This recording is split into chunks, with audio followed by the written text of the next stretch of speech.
આવી રહ્યા છે સમાચાર અમરેલીના ખાંભા તાલુકાના રાણીંગપરા ગામના ખેડૂતોનો ગાડા રસ્તો ખાનગી કંપની દ્વારા બંધ કરવામાં આવતા હોબાળો મચી ગયો। સરાકડિયા તરફ જવાના કાચા રસ્તા પર ખાનગી કંપનીએ દબાણ કરી તાર ફેન્સિંગ અને જાળી નાખી દેતા રાજાશાહી સમયનો ખેડૂતોનો ગાડા માર્ગ બંધ થયો। આ ગાડા માર્ગ 2 મહિનાથી બંધ હોવાથી ખેડૂતોએ ધારાસભ્ય હીરા સોલંકીને રજૂઆત કરી। ધારાસભ્ય હીરા સોલંકી સ્થળ પર પહોંચી સંબંધિત અધિકારીઓને સ્થળ પર બોલાવ્યા। ખાંભા વહીવટી તંત્રની હાજરી વચ્ચે એમએલએ હીરા સોલંકીએ ગ્રામજનો માટે રસ્તો ખુલ્લો કરાવ્યો। ખાનગી કંપની દ્વારા રસ્તા ઉપર દબાણ કરી ગ્રામજનો ખેડૂતોનો ખાડા માર્ગ આ જે ગાડા માર્ગ છે એને બંધ કર્યો અને તે માર્ગ તુરંત જ ખુલ્લો કરવામાં આવ્યો। હીરા સોલંકીનો હુંકાર છે અને તેમણે કહ્યું કે દાદાગીરી કોઈની નહીં ચાલે, ખોલી નાખો બધું। ધારાસભ્ય હીરા સોલંકીની હાજરીમાં જ ખેડૂતોએ રસ્તો ખોલી નાખ્યો। હવે કોઈ દબાણ ન કરે તેનું ધ્યાન રાખવા પણ તેમણે સલાહ આપી।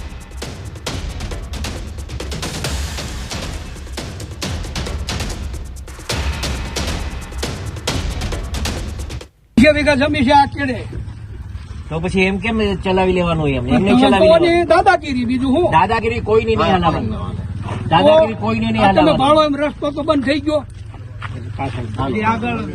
આગળ ગાળી છે કાઢી કાઢો એ બધું તમને ખોલીને આપી દઉં છું પછી તમે ભેજો અહીંયા કરવા જ નહીં જતા કોઈને અહીંયા। વધુ માહિતી મેળવીએ અમરેલીથી સંવાદદાતા રાજન ગડિયા જોડાયા છે। રાજન, જે કંપનીએ આ દબાણ કર્યું હતું અથવા તો અહીંયા ગેટ ઊભો કરી દીધો હતો, હવે હીરા સોલંકીએ આ જે ગેટ છે ખુલ્લો તો કરાવ્યો, પરંતુ કંપની સામે કોઈ એક્શન લેવાની વાત કરી છે?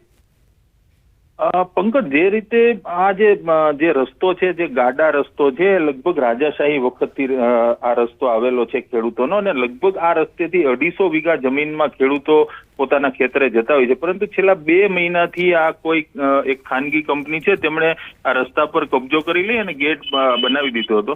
આ સમગ્ર બાબત ધ્યાન પર આવતા હીરા સોલંકી ત્યાં પહોંચ્યા હતા, સાથે જ જે સંબંધિત તંત્રના અધિકારીઓને પણ બોલાવ્યા હતા। અત્યારે હાલ તુરંત તો ખેડૂતોને તાત્કાલિક રાહતે મળે તે માટે આ રસ્તો ખુલ્લો કરી નાખવામાં આવ્યો છે, પરંતુ હીરા સોલંકીએ અધિકારીઓને સૂચના આપી છે કે હવે પછી આ પ્રકારનું દબાણ ન થવું જોઈએ અને જે કંપનીએ આ રસ્તો દબાવવાનો પ્રયાસ કર્યો હતો તેમના પર કાયદેસરની કાર્યવાહી કરવામાં આવે, એટલે આવતા દિવસોમાં આ કંપની પર પગલાં લેવામાં આવે તેવી પૂરી શક્યતા છે। પંકજ જી રાજન, આભાર માહિતી આપવા માટે। એકતાનગર ખાતે પ્રથમ વખત મોન્સૂન ફેસ્ટિવલ 2025ની શરૂઆત થઈ।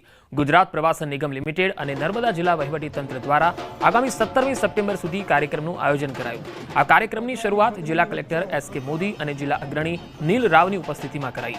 તે પહેલા એકતા પોલીસ સ્ટેશન ચોકથી એકતા ઓડિટોરિયમ સુધી સાંસ્કૃતિક પરેડનું ભવ્ય આયોજન થયું, જેમાં આદિવાસી કલાકારો દ્વારા આદિવાસી નૃત્ય રજૂ કરાયું। ત્યારબાદ સાંજે સંગીત સંધ્યા યોજાઈ, જેમાં આમિર મીર અને ઓસમાન મીરે ઉપસ્થિત લોકોને લોકસંગીતમાં તરબોળ કર્યા। જિલ્લા તંત્રએ પ્રજાજનોને આ કાર્યક્રમ માણવા આગ્રહ કર્યો।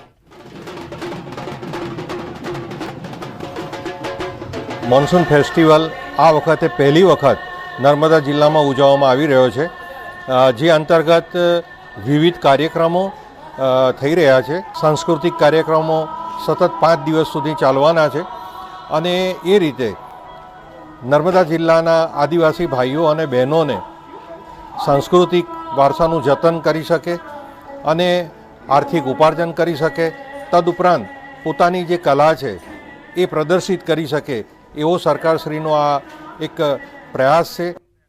સપ્ટેમ્બર હિન્દી ભાષા તરીકે ઉજવવામાં આવે છે, ત્યારે ગાંધીનગરમાં યોજાયેલી પ્રેસ કોન્ફરન્સમાં સચિવ અંશુલ આર્યાએ કહ્યું હતું કે કેન્દ્ર સરકારની હવે એ વ્યવસ્થા છે કે રાજ્યોની આધિકારિક ભાષામાં કેન્દ્ર સરકાર પત્ર વ્યવહાર કરે। અખિલ ભારતીય રાજભાષા સંમેલનમાં આ અંગે ચર્ચાઓ થશે। सभी हमारी जो स्टेट की सरकारें हैं वो बहुत ध्यान दे रही हैं कि उनकी जो राजभाषा है उसका विकास हो और उनका सरकारी कार्य उन्हीं की भाषा में हो। तो इसी प्रकार सेंटर के लिए हिंदी को रखा गया और उस पे हम लोग काम कर रहे हैं कि इसका प्रगामी प्रयोग हम बढ़ाते जाएं। जहाँ तक अखिल भारतीय राजभाषा सम्मेलन का बात है, ये हमारे माननीय गृह मंत्री जी श्री अमित शाह जी का विजन था। 17 સપ્ટેમ્બરે પીએમ નરેન્દ્ર મોદીનો જન્મદિવસ છે, જે આખા ભારત સહિત ગુજરાતમાં પણ ધામધૂમથી ઉજવાશે। ખાસ પીએમ નરેન્દ્ર મોદીના આ જન્મદિવસની પૂર્વ સંધ્યાને એટલે કે 16મી સપ્ટેમ્બરે રાજ્યભરમાં 300થી વધુ જગ્યાએ મહારક્તદાન શિબિરનું આયોજન છે. આ રક્તદાન કાર્યક્રમની નોંધણી official book of world record અને વર્લ્ડ બુક ઓફ રેકોર્ડ્સ લંડનમાં પણ કરવામાં આવી રહી છે. ઓનલાઈન અને ઓફલાઈન મળી 1.25 લાખનું રજીસ્ટ્રેશન થઈ ચૂક્યું છે. રક્તદાન શિબિર માટે 208 બ્લડ બેંક જોડાયેલી છે. મંગળવારે સવારે 8 વાગ્યાથી રક્તદાન શિબિર શરૂ થશે. મોટાભાગે સ્કૂલ, કોલેજ અને પીએચસી સેન્ટરમાં આયોજન કરાયું છે.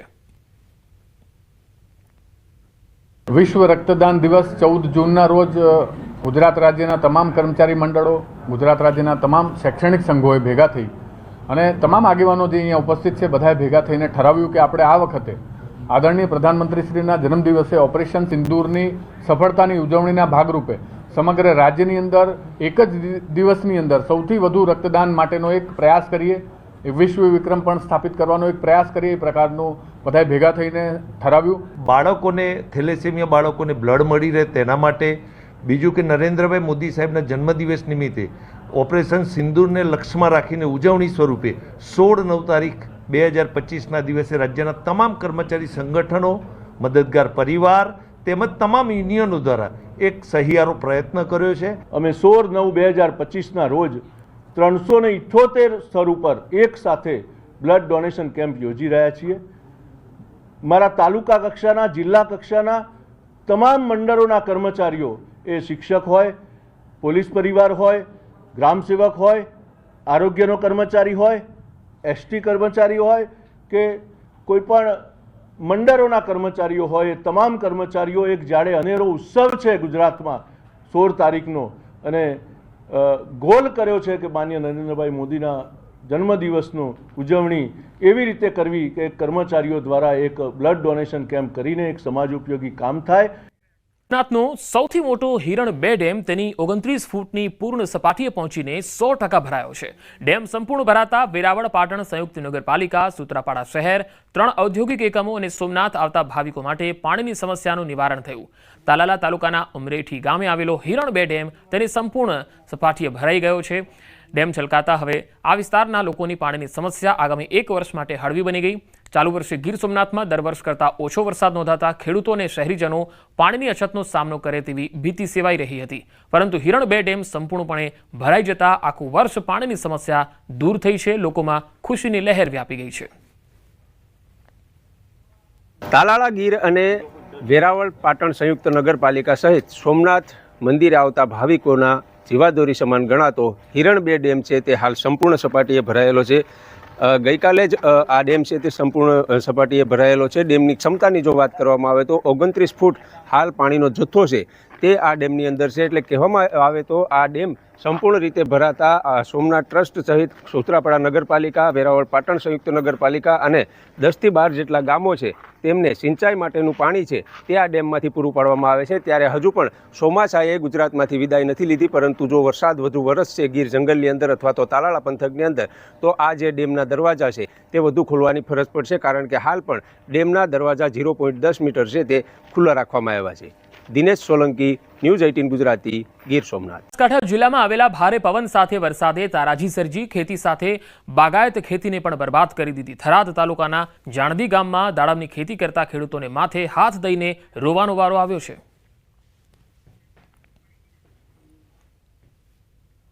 તો હવે આ દાડમની અંદર અમારા ઘણા બધા સપના હતા. અત્યારે લોન લઈને 2.5-3 લાખનો ખર્ચો કરી નાખ્યો હતો અને અત્યારે તમે આ દાડમ જોઈ શકો છો કે આ દાડમનું કશું છે નહીં. રોપા પણ ફેલ થઈ ગયા છે અને દાડમ પણ બધી ફેલ છે. મૂળિયામાંથી પણ દાડમ ઉખડી ગયેલી છે. જમીનની અંદર અત્યારની ગણતરીમાં તમે જુઓ તો કશું જ છે નહીં. આ વરસાદના મોસમથી એવી પરિસ્થિતિ આવી કે આ બધું પાક ફેલ થઈ ગયો. હવે આ છોકરોને બીજોને બધું નભાળવું કરવું આ બધું પાક ઉપર હતું અને અત્યારે તો એવી પરિસ્થિતિ આવી છે કે અત્યારે કોઈને રહ્યા જ નથી. થરાદમાં જે ભારે વરસાદ આવ્યો હતો તે વરસાદે ખેતીને તો નુકસાન કર્યું છે, સાથે સાથે બાગાયતી ખેતીને પણ નુકસાન કર્યું છે. આ દ્રશ્યમાં આપ જે પ્રમાણે જોઈ શકો છો કે આ દ્રશ્યો એક દાડમના ખેતરના છે કે જ્યાં ભારે પવન સાથે જે વરસાદ આવ્યો હતો તેમાં દાડમ જે છે તે તૂટી ગઈ છે. અત્યારે અમે થરાદ તાલુકાના જાંડી ગામમાં છીએ અને ગામની અંદર એક ખેડૂતના ખેતરમાં છીએ કે જ્યાં આ દાડમના પાકના હાલ અત્યારે બેહાલ જોવા મળી રહ્યા છે.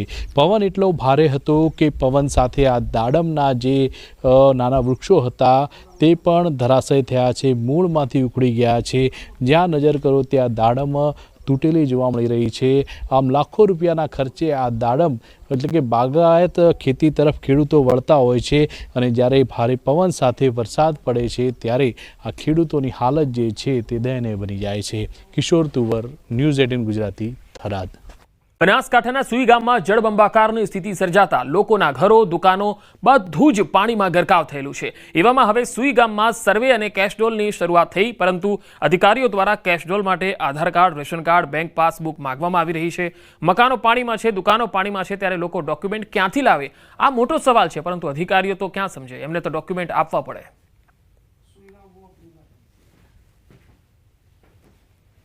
પવન સાથે ભારે વરસાદ આવ્યો અને સુઈગામના હાલ બેહાલ થઈ ગયા. સુઈગામના પૂરના પાણી આવ્યા. 7 થી 8 દિવસ થવા આવ્યા છે. હજુ પણ સુઈગામ પાણીની અંદર ઘેરાયેલું છે. મુખ્યમંત્રી પણ આવ્યા, સુઈગામની મુલાકાત લીધી અને લોકોને સાંત્વના આપી અને કહ્યું કે તમામને સર્વે થશે અને કેશડોલની શરૂઆત થશે. સરપંચ, શેનો સર્વે શરૂ થયો છે અને કેશડોલમાં શું પરિસ્થિતિ? અમારે જ્યારે મુખ્યમંત્રી સાહેબ આવ્યા ત્યારે એમને પણ કીધેલું હતું અને એમને રજૂઆત કરેલી હતી કે અમને કેશ ડોલ ને ઘરવાખરી એ રોકડમાં, એ કેશ ડોલ છે એ રોકડમાં, ખાતા કે અત્યારે કોઈની પાસે કેવાયસી નહીં, ખાતાની બેંકની પાસબુક નહીં, પાણીમાં બધું ધોવાઈ ગયેલું છે અને જોન પોતાની લઈને પાણીમાંથી બહાર નીકળેલા છે. અમારી રજૂઆત એવી છે કે અમને રેશન કાર્ડથી કેશમાં આપો, આવી સરકાર શ્રીને અમારી નમ્ર વિનંતી છે કે ભાઈ અમને કેશ ડોલ કેશમાં આપો. પશુઓ માટે શું પરિસ્થિતિ છે? ઘાસચારા માટે શું પરિસ્થિતિ છે? એવું કહ્યું હતું કે સરકાર દ્વારા ઘાસચારો મોકલવામાં આવશે. હવે ઘાસચારામાં સાહેબે અમને અત્યારે એવી વાત કરી કે કાલથી તમને ઘાસચારો મળશે, પણ એ લોકો પશુઓની સંખ્યા અને અહીંયા કેટલા પશુ છે એનું અમને આંકડો આપો. હવે આંકડામાં કેવું છે, અત્યારે પાણીમાં પશુઓ જવાય એમ જ નથી, પશુ લઈને અવાય એવું નથી ગણતરી થાય. એટલે જે ખેડૂત કે એમને માન્ય રાખવું કે પશુપાલન જે છે એ કે મારી પાસે આટલા પશુ છે, તો એને સરપંચ કે ગામના 2 સભ્ય કે આયાની પાસે એટલા પશુ છે તો એમના આધારે એમને ઘાસ આપવું જોઈએ. શું માગે કેશડોલ માટે? ડોક્યુમેન્ટ શું માગે? હવે ડોક્યુમેન્ટ એમ કહે છે કે એ લોકો કહે છે આધાર કાર્ડ લાવો, બેંકની ડાયરી લાવો. હવે બેંકમાં તો યાર ઘણા બધા અહીંયા ખેડૂતો છે, એમને તો અત્યારે કેવાયસી કરવા પડશે, ખાતા બંધ પડ્યા છે, એમને થોડો રોજનો વહીવટ હશે, એટલે ખાતા બી બંધ છે. એના કરતાં ગામ મામલતદાર રેશન કાર્ડ ઉપર સિક્કો મારી અને પૈસા આપી દે તો ચાલે ને. કે હવે ડોક્યુમેન્ટ વગર કેશડોલ આપવાની વાત કરી રહ્યા છે. સરપંચ કહી રહ્યા છે કે મેં લેખિત આપ્યું છે, એસડીએમ જોડે વાત કરી છે, એસડીએમ કહે છે કે મારી પાસે પરિપત્ર નથી. તો આમ આ સરકારી અધિકારીઓ અત્યારે આ પૂર પીડિતો સાથે મજાક કરી રહ્યા છે અને પૂર પીડિતો પાસે ડોક્યુમેન્ટ માગી રહ્યા છે અને કેશડોલનું વિતરણ હજી શરૂ થયું નથી. કિશોર તુવર, ન્યૂઝ 18 ગુજરાતી, સુઈગામ. છે કેમ કે સુઈ ગામના ભરડબા ગામમાં 6 દિવસ વીત્યા છતાં હજુ પણ પાણી ભરાયેલા છે. પીવાના પાણીની સમસ્યા છે. ખાવા માટે લોકો વલખા મારી રહ્યા છે. વીજળી ન હોવાથી લોકો દેશી જુગાડ કરીને અનાજ દળવાની ઘંટી બનાવી રહ્યા છે. ખેતીમાં પણ ભારે નુકસાન છે. ઘાસચારો બરબાદ થઈ ગયો છે. લોકો આ પાણી વચ્ચે ઘાસચારાની વ્યવસ્થા કરતા નજરે પડ્યા. જ્યાં નજર કરો ત્યાં પાણી જ પાણી જોવા મળે. હજુ પણ પાણી અહીંયા ઓસર્યા નથી. લોકો આ પાણી વચ્ચે જ જીવન જીવવા મજબૂર છે. ગામની હાલત એટલી ખરાબ છે કે વાહનો અહીંયા આવી શકે તેમ નથી. લોકો ઘર વખરી અને જીવન જરૂરી ચીજવસ્તુઓ માટે બળદગાડાના સહારે છે. બળદગાડા પર લોકો જીવન જરૂરી ચીજવસ્તુઓ અને પશુઓ માટે ઘાસચારો લઈ જતા નજરે પડી રહ્યા છે. કાંઠાની અહીંયા ભારે વરસાદ બાદ રણમાં રેલમછેલ થઈ ગઈ. સુઈ ગામ પંથકમાં પડેલા વરસાદથી રણ દરિયો બની ગયો. ન્યૂઝ 18 ગુજરાતી નડાબેટ પહોંચ્યું છે. ઇન્ડો પાક બોર્ડર નજીક નડાબેટ રણમાં પાણી જ પાણી જોવા મળ્યું. આ તસવીરો તમે જોઈ શકો છો. અફાટ રણમાં પાણી આવતા દરિયા જેવા દ્રશ્યો જોવા મળ્યા. રણમાં દૂર દૂર સુધી પાણી દેખાતા રણનો અનોખો નજારો જોવા મળ્યો. તમને થશે કે આ તો સમુદ્ર છે અથવા તો કોઈ નદી છે, પરંતુ આ નડાબેટનું એ રણ છે કે જ્યાં સુઈ ગામ પંથકમાં આવે છે અને લોકો અહીંયા આવતા હોય છે જોવા માટે, પરંતુ હાલ એ દરિયો બન્યો છે. અત્યારે અમે પહોંચ્યા છીએ નડાબેટ. આ દ્રશ્યો નડાબેટના આ બનાસકાંઠાનું નડાબેટનું રણ છે, પરંતુ આ દ્રશ્ય જુઓ, રણ અત્યારે દરિયો બન્યો છે, જ્યાં નજર કરો ત્યાં પાણી જોવા મળી રહ્યું છે। મહત્વની વાત તો એ છે કે બિપોરજોય બાદ ફરી એકવાર આ જે રણ છે તે રણ દરિયો બન્યો છે। દરિયા જેવા દ્રશ્યો આ રણની અંદર જોવા મળી રહ્યા છે। પહેલાં સુઈગામથી નડાબેટ થઈને 0 પોઈન્ટ સુધી જતા ત્યારે આ વિસ્તાર જે છે તે સૂકોભટ રણ જોવા મળતું હતું, પરંતુ અત્યારે આ જે સમગ્ર વિસ્તાર છે તે વિસ્તારમાં જ્યાં નજર કરો ત્યાં પાણી જોવા મળી રહ્યું છે। એક તરફ ભારત છે તો બીજી તરફ પાકિસ્તાન છે, અને વચ્ચે આ રણ આવે છે, અને આ રણમાં અત્યારે જળબંબાકાર જોવા મળી રહ્યો છે। ન્યૂઝ 18ની ટીમ અત્યારે નડાબેટ પાસે પહોંચી છે, અને સીધા જ અમે આ દ્રશ્યો આપના સુધી પહોંચાડી રહ્યા છીએ। કિશોર તુવર, ન્યૂઝ 18 ગુજરાતી, બનાસકાંઠા। વાત હવે સુરતની। સુરત શહેરમાં પણ ઝરમર વરસાદ શરૂ થયો। અઠવા લાઇન્સ, પીપલોદ, ડુમસ રોડ પર વરસાદ પડ્યો। યુનિવર્સિટી રોડ, પાલ, અડાજણમાં પણ વરસાદ શરૂ થયો। સવારથી જ વાદળછાયા વાતાવરણ બાદ વરસાદી માહોલ બરાબર જામ્યો। હવામાન વિભાગે પણ દક્ષિણ ગુજરાતમાં વરસાદની આગાહી કરી છે। તો દક્ષિણ ગુજરાતમાં તાપી અને સુરત સહિતના પટ્ટામાં ઝરમર વરસાદ અને સવારથી જ વરસાદી માહોલ જોવા મળી રહ્યો છે। સુરત શહેરમાં પણ સવારથી જ વાતાવરણમાં પલટો જોવા મળ્યો। ફરી એકવાર વલસાડ જિલ્લામાં વરસાદી માહોલ જામ્યો છે। આજે પણ બપોર બાદ વાપી શહેર અને આસપાસના વિસ્તારોમાં વરસાદ વરસ્યો, જેથી શહેરના રસ્તાઓ પાણી થઈ ગયા।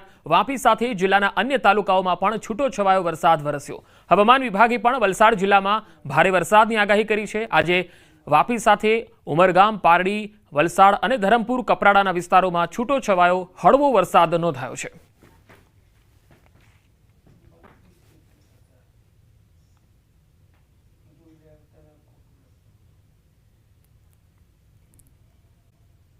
સોમનાથમાં કોડીનાર ઉના પંથકમાં વરસાદ પડ્યો। ફરી એક વખત અહીંયા મેઘરાજાની ધમાકેદાર એન્ટ્રી થઈ, જેમાં ડોળાસા, માલગામ, વેડવા વિસ્તારમાં ધોધમાર વરસાદ થયો। કેસરિયા, ફાફણી સહિતના ગામોમાં પણ વરસાદની હેલી જોવા મળી। વરસાદને કારણે ખેડૂતોમાં આનંદની લાગણી ફેલાઈ ગઈ છે।